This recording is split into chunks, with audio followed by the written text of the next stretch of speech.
back to the channel, welcome back to View from Luffield. We are now going to discuss both qualifying and the Grand Prix from Miami. Check out if you're on YouTube, check out the episode where we've discussed the sprint. If you're on Spotify, you've just listened to it. Okay, so Miami, qualifying. Yes. Again, I know I mentioned it before, but I do think it's a bit mentally draining to expect the drivers to do what they had to do in the sprint and then move on to qualifying, considering qualifying's a bit more important, but there you go. Ferrari, first point I've got from quali. Where on earth is the pace? I mean, I could start my rant now and finish in half an hour, so we wouldn't be able to cover anything else. I'll just edit out bits. Yeah. If you see a lot of chopping on the video now, whilst I'm getting, we keep getting told that it's coming, and we know that qualifying pace hasn't been a strong point of the car. The race pace has, but they can't catch up from the starting positions they're starting in, and it's becoming a real issue. And you know, we said, was it Bahrain when we were talking about Saudi, Hamilton having to take 2 turns at a corner before the car actually goes in. And, and it just feels like. But this time Leclerc was suffering in the same manner, and Hamilton burning an extra set of softs in Q1. And I mean, Ferrari admitted it, and you called it, that Miami was going to be another race where another weekend where they potentially struggled. Yes, and Hamilton's third in the sprint came masked a lot. And it came fortuitously. That's not a dig to him. He had to be in the position to take advantage of the safety car, but it did come fortuitously, and I think it masked a lot that is still wrong there. As did China, to be fair. His sprint win in China masked a lot of the issues that they were still having. It did. But the interesting thing is that he's the one masking stuff. Where Leclerc's been the standout. Yeah, Leclerc's performing better, but Hamilton does appear to be the one that's doing the masking. One comment that I did get from Q1, which I'm going to... I don't even remember Q1. Well, I'm going to celebrate this because Gabriel Bortoletto... I do remember now. No. Out-qualified not only his teammate Nico Hülkenberg... Impressive. But also out-qualified that Haas driver, that young lad, I can't remember his name, he won't amount to much. So far, since I made the prediction, if anybody's not seen any earlier episodes, I made the prediction that the 2 rookies that I thought would be most likely to be world champions would be Kimi Antonelli and Gabriel Bortoletto. But I just think he's unfortunate that he's in not a very good car. Since I said that, he's been outperformed by every rookie. Every weekend. So fair play to Bortoletto. I'm still backing him. It's got nothing to do with his allegiance to McLaren, I promise. Same with Behrman and his allegiance to Ferrari with me, really. It's got nothing to do with that. No, but fair play to Bortoletto, because we have said a million times that Sauber is absolutely... Yeah, what's he getting up for? Naff. And it's fair play to him for that, because that was a little bit of a tick for what's been and will continue to be a really bad season. Yeah. For him. Moving on to Q2. So those eliminated. Those eliminated from Q1. Hülkenberg in 16th, Alonso in 17th. I mean, that Aston. Where is the pace gone in that? Where's Alonso gone? Well, yeah. I mean, he just looks like an absolute defeated man. There was a spin in the race which we'll talk on, and I can almost picture his face of just going. I bet he wishes it was GP2. I know. Sorry, going back to a quote he made. His McLaren comments, yeah. So 16th Hülkenberg, 17th Alonso, 18th Gasly, which was a surprise because we've been full of praise for Pierre Gasly, and I think we're doing the whole commentator's curse because ever since then he's not really performed. 19th Stroll, proving that the Aston Martin is a bin. Is biz. And again, the slowest in qualifying was Ollie Behrman. I'm not saying again as a dig. I'm just saying again because it's a couple of times now. That he's getting quali wrong, isn't he? Yeah, he is. Yeah, but that's not where the points are given out. In fact, it's not. But yeah, quali 1 was a quali. I found qualifying very qualifying-y. I know it was a generic qualifying session. It didn't feel like... I mean, I haven't made a lot of notes.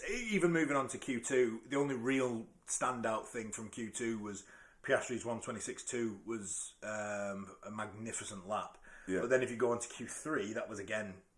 Verstappen got a 26.2 to get pole. So, yeah. But in Q2, they were very, very, very full of praise for it, and rightly so, but it actually turned out to be sort of the pace that we were looking to set. So, Q2 was nothing really to go off. Barring And I don't know if you've probably made the same. Ocon, massive shout out to Ocon. Ocon did really well to get into Q3. I was going to mention that when I did the who got eliminated. Eliminated. So eliminated from Q2. Hadjar in 11th. Lewis Hamilton in 12th. We've just briefly touched on Ferrari.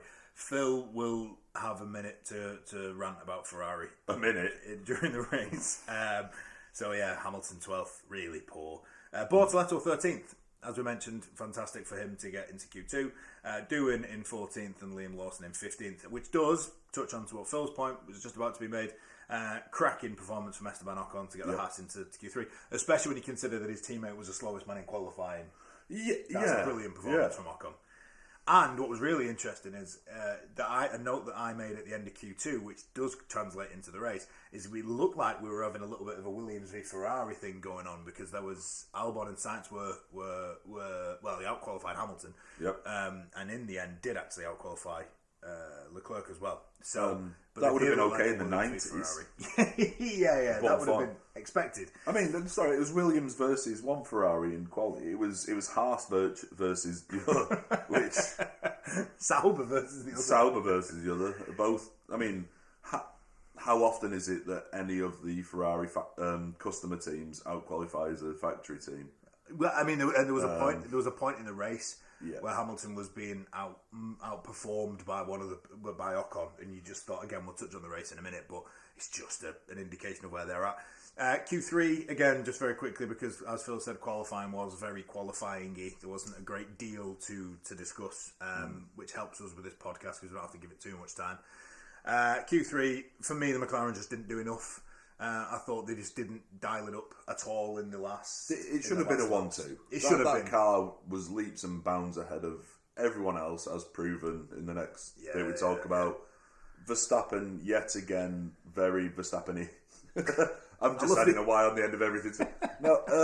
Very Schumacher-esque. Yeah, it was brilliant. That's sort of the only notes. McLaren didn't do enough. Exceptional from Max, as Phil just said. Brilliant to put it on pole. Williams out-qualifying both Ferraris, which is a good performance. Carlos Sainz has made the move of his life, hasn't he? You called this, and actually I wanted to give you a bit of credit, because you called this on the last episode. You said that the Williams is in a good position now to take advantage of a vulnerable Ferrari. Yeah. And that's exactly what they did in qualifying. They did take advantage of a vulnerable Ferrari. And Ocon as well. Again, I gave him a little bit more praise in Q3 because he out-qualified Tsunoda. So here is the rundown then for how everybody finished qualifying. There were no penalties applied for the start of the Grand Prix. So you had Verstappen pole, Norris second, Antonelli again after pole in the sprint qualifying. Did magnificent well to get third. Beating Russell. Piastri fourth, Russell fifth. Sainz and Albon, Williams sixth and seventh. Leclerc in eighth. Ocon brilliantly well to get ninth. And Tsunoda in 10th. So moving on to... Shout out to Tsunoda, sorry. Q3. And to be fair, but again, in the Red Bull, this is the difference. Then this is why I keep saying that car's built for Max. One Red Bull does a phenomenal job and gets pole. The other one we're saying, well done for getting into Q3. I'm aware that I'm comparing Yuki Tsunoda to arguably one of the best of our generation. I still don't believe this car's built for Max. Or if it is, it's been built badly, like we said before. But it's built... Might not be built specifically for, but it's built more towards Max than it is anyone. Yeah. Which is fair. He's a 4-time world champion. That's what you do. You put your eggs in the right basket. Yeah. Okay, so moving on to the race. Gasly started from the pit lanes. That was only changed to the starting positions. Sorry. Pre the race, and I've just read my notes. How amazing was the driver parade? Yeah, do you know what? It was the most exciting bit of the weekend. Yeah, I wanted to comment on this, but I wasn't sure if we'd have time because we've had to squeeze in 4 sessions. I'll throw it in there. It's amazing. That was brilliant. And I saw F1 Instagram, by the way, if you follow it. They put a brilliant post on saying, big crash, there's bricks everywhere. And I thought that was brilliant. It was... All the drivers actually look like they're having a whale of a time. There is one video that I actually saw this morning before I came up, to record this, of Hamilton and his phone videoing it, and you actually see the Williams plough up the back of the Mercedes, and the amount of bricks that fall off the front. It's brilliant. Please go and watch it. I mean, fair play to Lego for. Do you know what? 400,000 bricks. Yeah, each car. And an electric motor. That is mega that they managed to do that. Those cars were again. If you haven't seen it, if you weren't watching the pre-race, absolutely hilarious. Check out. And so funny to watch the drivers actually laughing and a lot of breaks. I mean, Max Verstappen said it, didn't he? They're gonna have to go and clean up before we start this race. Yeah. But brilliant to see. How many of them cars, do you reckon, were driven in unsafe condition? A majority of them. I'm sorry, before we move on to race, very quick, did you hear Max complaining about his car being down on power? I thought that was the most world champion style comment ever, that he said mine was down on power in the straight. It's a shame that, I mean, I didn't see it as sort of like an entire lap round, because we could have probably talked about that more. Oh, well, yeah, there's more to go off. But... Actually, like I said at the start, it was actually quite an exciting race for Miami. Which doesn't say much. No, Russell was the highest starter on the hards. There was a few that started on the hards, Hamilton being another one. It looked like a terrible decision by about lap 8, 9, 10, something like that. It looked like an awful decision to start on them. Did come back to them towards the end. At the end of the first stint, they had a little bit more pace on the hards, and then as expected, really. When they switched onto the mediums, it did work for them. Okay, lap 1 incident. Let's go from the start. Lap 1 incident. We had two incidents right from the very start. One was between Max and Lando. One was between Jack Doohan and Liam Lawson. The Lando Verstappen one. Go on, you have your say, and then I'm going to defend Max. Are you listening, Laura? There you go. I think it's a punishment. I don't understand, and this is what we said earlier. Max Verstappen will continue to get away with stuff as long as the FIA continue to just let him get away with stuff. There's got to come a point where he accepts that the rules are. The rule is if you've got your front axle in line with their wing mirror, the corner is yours. But that rule doesn't seem to apply if you're Max Verstappen. And what really annoys me about that, and this is why I said earlier that I've got a lot of criticism for F1 this weekend. F1 have got to look at the fact that the stewards, I think, investigated that for 3 milliseconds. It was under investigation, no further action. Mm-hmm. Even the shock on Crofty and Martin Brundle's voice when they basically just said, yeah, there's no further action.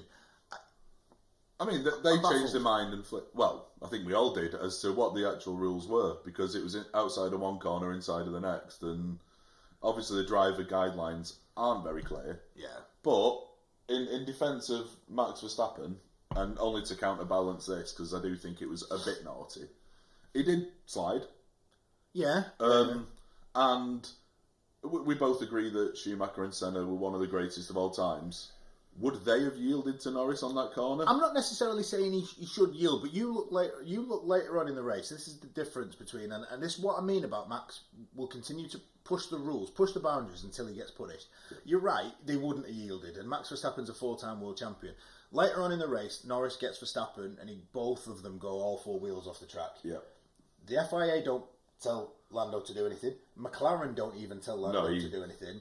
He yields a position, gives it back. All right, he gives it back in a point where he'll get DRS done, start finish straight, but he's well within his rights to do that.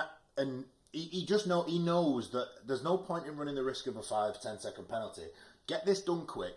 And I'm not saying Verstappen will probably feel that he shouldn't have necessarily given the position back. It's just, for me, he had a penalty for doing the exact same thing to Piastri, or a very similar thing to Piastri, at the start of the Saudi Grand Prix. No, if you think right, Max was the one who left the circuit in the Saudi Grand Prix and gained an advantage. So, all right, okay. So in Max's eyes, he's done exactly what Piastri did to him.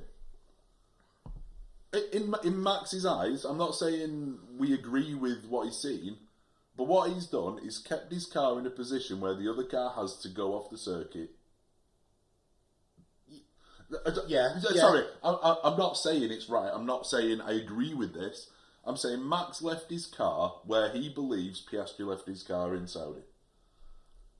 And you can kind of see where I'm getting. Now, it didn't, because Max completely lifted off the brake to put himself there, but... I can see what you mean, that Max will see that, because, of course, Max Verstappen's top priority will be Max Verstappen, and that's not me having a dig at Max. It will be. He wants to win the race. I don't know. Anyway, we're spending too much time on it. For me, I think it was the wrong decision. I think... And it would have gone back... I'd made a note that I've scribbled out that was basically going to say, this again goes back to that rule that Max getting a penalty doesn't actually favour Norris. And then he didn't get a penalty, so I scribbled it out because it was an irrelevant comment. But anyway, personal opinion, Max was a little bit naughty for that, and we know he will do that, and he'll continue to do it until the FIA stamp it out, personally.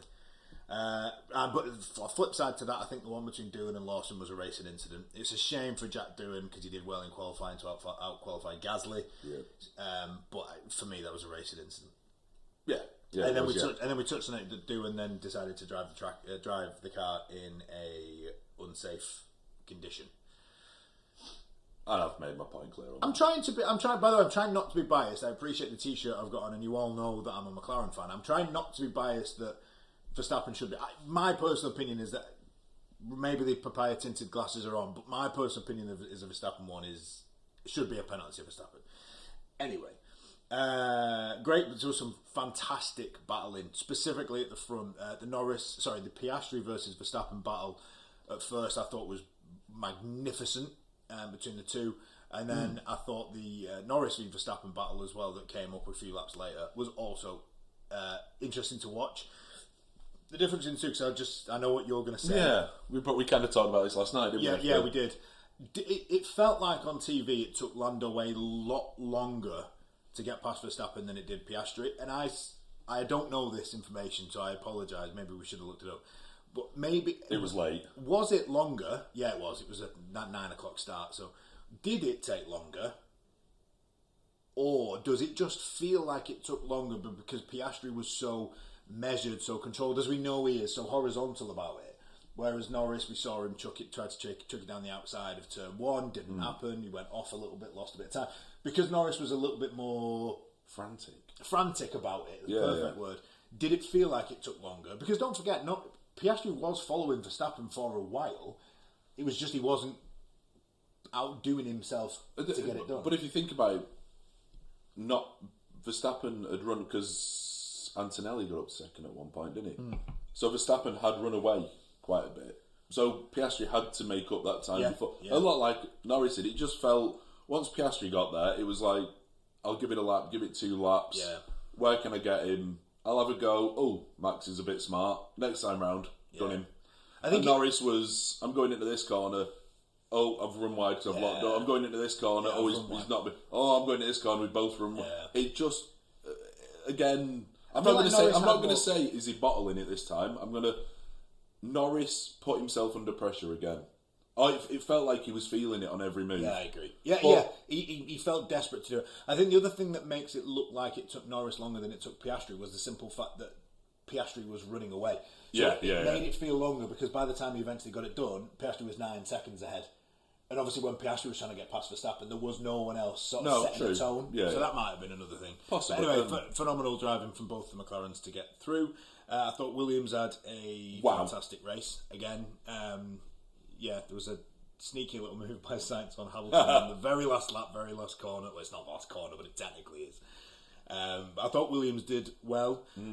My next note is what I'm going to hand over to Phil, because my next note is Ferrari told Leclerc about position swap before telling Hamilton. No, it was the other way around. This was once Hamilton had finished complaining and saying, have a cup of tea before you let me through. What is Ferrari's... Do they realise that we're in a race where a tenth of a second has seemed like an eternity? It's the whole, give us a minute, we'll come back to you. I mean, what bothers me is Fred Vassar after the race said that they did it right, which I don't think anyone in the right mind would agree. And I know he's trying to protect the team, and he's got to toe the corporate line and stuff, but the simple fact is, Hamilton was, the speed he caught Leclerc and Sainz was phenomenal. I mean, he was setting fastest laps at the times. The simple thing is, once Leclerc got Sainz and Hamilton followed him through, you move them. And you let Hamilton get off up the road. He was on the mediums at this point. Yeah. There was no need to even discuss it. Even if it's the agreement that if your tyres go off, if you don't make it to Antonelli, you've got to drop back and give that position back. Fine. Yeah. He's done it with Bottas in the past. He understands. And we said this about McLaren I can't remember which race it was. Apologies, but we said this about McLaren earlier on in the season. If you swap them, and if it doesn't work, swap them back. Yeah, absolutely. You're not losing. Was it Japan? Because it was Japan because that's the one we stopped. Anyway, so that was a shambles. And I think that's what caused Hamilton to not catch Antonelli, was he spent so long baking his tyres behind Leclerc. Yeah. And lo and behold, when he got let through, he had a couple of laps of pulling away before Leclerc latched himself back onto the back as the hards came in. Because he killed those mediums, yeah. And Leclerc went and killed his tyres, and then they told Leclerc they're going to do the swap on the next lap, but forgot to actually mention it to the guy who's in front. Sorry, Hamilton, best comment. I mean, you don't like hearing this, but I understand his frustration was, why don't you have a cup of tea whilst you're thinking about it? And when they said Sainz is 1.4 seconds behind you, do you want me to let him through as well? Now, it just shows Ferrari are in a bad place, and it hurts. Yeah. Ferrari are not doing themselves any favours whatsoever. I mean, Laura messaged me this morning with her input from the race saying Ferrari couldn't plan a sneeze. Yeah. And right now, even if they had pneumonia, they'd struggle producing a sneeze. I mean, the one thing I remember when McLaren started getting this pace back, sort of Austria, Silverstone time, and there was a lot of decision making that they made throughout the back end of that season where it was, you could tell that they were a team that weren't used to being at the front, and some of the decision making was a bit poor. Now they've got to a point where the decision making is certainly better. With Ferrari, it looks like they're never addressing the fact that if you look on the internet and search Ferrari, you see memes of people with clown wigs on the Ferrari pit wall. You've seen all this. None of this is new. No. This is why I've said this before about Fred Vasseur. I think I absolutely love him. Godlike. Is he the man that takes Ferrari to the next bit? Because all of this laughable stuff about Ferrari, and I don't mean laughable in like I'm not trying to take the mic, but nobody seems to be. If anybody else, any Christian Horner, for instance, for all of his faults, would have ripped Red Bull apart this morning for that. Lawrence Stroll would have ripped Aston Martin. He's got enough to rip them apart for. But it just it's not improving anything, though, is it? No, it's not. But whether they do it the right way is a different question. But it just feels like nobody at Ferrari is just going, what are we doing? Why is this? Because this isn't something that's just happened this week. A few times this season, they've actually got the strategy right, which has been rare, which is why I remember them. And the pit stops are certainly improving. Yeah, quickest pit stop. So I do believe Fred is the right person. I do believe he's probably kicking someone to death right now. I just wish they'd learned from their errors. Yeah. And you know, the fact that how many times last year did Sainz and Leclerc argue with the pit wall and make the right decision themselves? And lo and behold, Lewis, I mean, the cracks are starting to show a little bit, aren't they? He's been so pro-Ferrari yet this weekend, I think he finally... Which just shows frustration. And the sad thing is, they need to make every millisecond count because the car won't. Yeah. And this is the point when I brought up at the start of this. We'll come back to you in a minute. You don't have a minute in Formula One. Not in the slightest. It's the sport where a tenth of a second is seem like a lifetime. You know, you come in for a pit stop, and if your pit stop takes 2.7 seconds, that's a slow stop. Oh, gotcha. Do you know what I mean? We're talking about a sport where not, less than a second is a big margin. To say, and I know what they mean. They probably don't mean. We'll come back to you in a minute. But it's the terminology that makes. I was going to say there could be a problem there with translation because they are speaking to both Lewis and Charles in English, which we know it's a fully Italian team. It is. I know Charles is fluent in Italian. I don't think Lewis is just yet. I know he is learning it, but again, if they said something to Lewis in Italian, could he misunderstand what was said?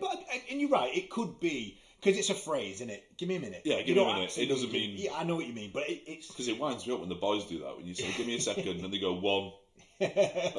So, I get it. It is a... Excuse me. It is a phrase, but... I don't know. They're their own worst enemy, Ferrari, and at the moment, it became a little bit of a laughing stock yesterday. And I've kept my rant down to very minimal. I could go on for hours... but I believe I could have done a better job at some of that. Some of it was appalling. Yeah. And it did take me a while to realise Hamilton was on hards when he was racing the budget Ferrari at the start. Which was winding me up somewhat wrong. But again, there was pace there when the tyres were on Ferrari's side. Yeah. It's just they start off so far behind everyone else that they can't. There's just no quality pace at all. No, I mean, and the race pace isn't good enough. It's not good enough to make up for. It's good. Yeah, you know, if they'd have qualified first, to second, or third yesterday. Oh yeah, they're in a position. They've held on to but it. when you're qualifying 7th and 8th, eighth and 12th, sprint quali, wasn't it? Sorry, yeah. 8th and 12th. Yeah, you're out of the situation. I thought Hamilton, barring the comedy expertise that he displayed during the race, drove solid, if not excellent. Yeah, he did. And Leclerc just seems so fed up with that car this weekend. And that'll annoy Hamilton more, the simple fact that he will feel he cannot do, and rightly so, he cannot do any more with that. Yeah, and I mean, Imola's next. If they don't step up and start performing in Europe, there will be heads rolling. Yeah, and especially considering this is their track. I know Monza's the one for the Tifosi, but the Enzo Dino Ferrari. This is home for them, and it could be a bad weekend. Could be a very, very good one. Sorry, pardon me, but it could be an awful. Doubt it at the moment. McLaren's in a different postcode. Sorry. Yeah, sorry. Piastri was unstoppable as per usual. The guy is so chilled, it's untrue. Norris was incredible once he got clean air, is what I put. Yeah. I thought he did well to make up for 6th. I thought there was some good moves to get himself back up in the position. And that McLaren just in a different. It is postcode. It's unbelievable. Was it a 33-second gap? Yeah. At the end of the race. Yeah, because he could have had another pit stop just for the laugh and still won by 10 seconds. Williams were phenomenal. Yeah, Williams were brilliant. Barring there seems to be a bit of disrest. I'm bringing something up that I don't know fully, but Sainz isn't particularly happy with the team tactics this morning, from what I've read. Yeah, he spent a little bit too much time at the start of the race stuck behind Albon, when Albon we thought had a water pressure issue. Yeah. That's got to be a decision straight away of getting the healthy car up the road. And in fairness to Ferrari, actually, if that had been Ferrari, we would have been talking about it for ages. As to with the media, it would have been another point to indicate the embarrassment. But with Williams, it's kind of been left. But you got to appreciate Williams aren't used to being in this position. That's not a defence. But no, they wanted to link both cars as high up. Yeah. Which and probably felt like Sainz could help Albon. It's the position Ferrari are in at the moment, though, which is anyway. Yes, Williams v Ferrari. Welcome back to the 90s. This time it's not for race wins, though. No, it's for points. Okay, so quick run through of the overall. Actually, I thought it was a good race. It was a race that threatened to be excellent and fell apart at the end. Yeah, it did. It was brilliant up until a certain point, and I know I started double screening a bit. I was on my phone as well as the race. It lost a little bit towards the end, possibly because the McLarens were so far away. Which I know is weird for me to say that lost the excitement, but I've been bored of the Mercedes domination, the Red Bull domination. I'd like one season of McLaren domination. As long as Ferrari get the next one. Yeah, and then we all want a healthy competition. We don't want to see just one team running away with it, and that's what it became. Okay, so finishing positions, Oscar Piastri won. So now has won more races than Lando Norris, which is interesting. Lando Norris in second, Russell third. Again, Mr. Consistency, another podium. Just getting on it, and he's just doing what he needs to do. Yeah. Verstappen in fourth.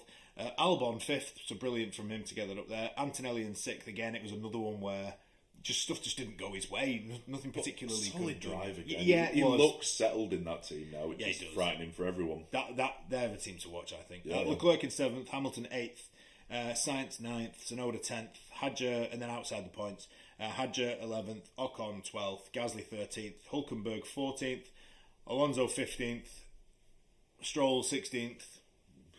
And then obviously your DNFs, Liam Lawson, Gabriel Bortoletti was a shame for him. Ollie Behrman again as well, another one that was just a shame. It just went pop on him. Two Ferrari motors going pop and crispy. Yeah, and then obviously Jack Doohan earlier on.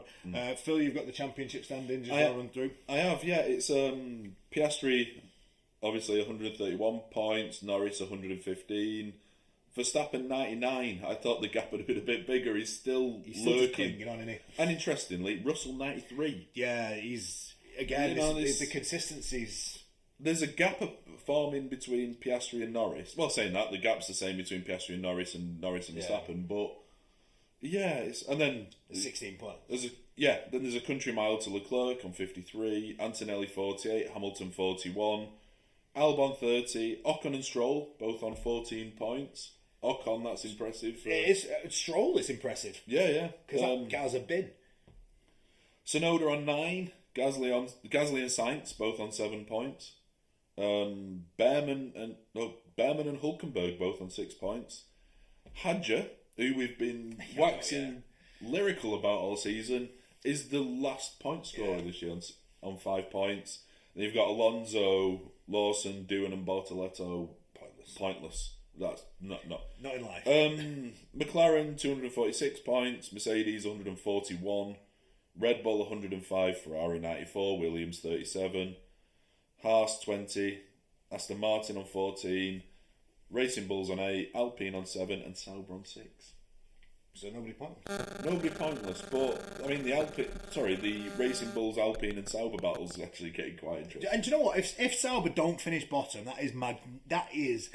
Arguably team of the season. That. Oh god, yeah. Do you know what I mean? To not finish bottom. I know it sounds like a stupid thing to say. Yeah. Okay, so thank you for listening. If you're on Spotify, thank you for watching. If you're on YouTube, thank you, Phil. We missed a bit. We have made a decision. I made a decision, and because it benefits me. The predictions. So going into Miami, Phil said that Max Verstappen would win. I said that Lando Norris would win. After the incident on the start of the race, I thought I'd lost.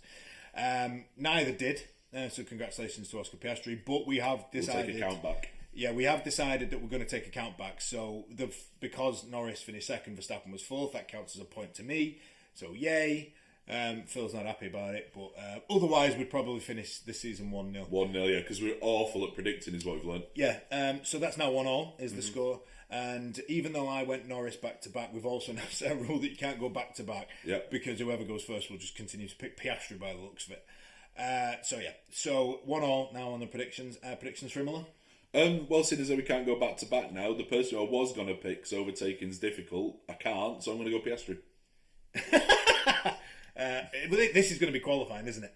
This is going to be who qualifies best. It is, and so that's not Ferrari. I'm going to go Verstappen. Oh, I think he'll qualify well because he is doing well in qualifying. I think it'll be impossible to overtake. He can manhandle a car around that track. It's the first track of this sort, so it's making it difficult. So anyway, I'm going to go Verstappen. Phil's going to go Piastri. And that's it. So thank you very much for if you're on Spotify, thank you for listening. If you're on YouTube, thank you for watching. And we'll see you next week when we do our Room 101. Interesting.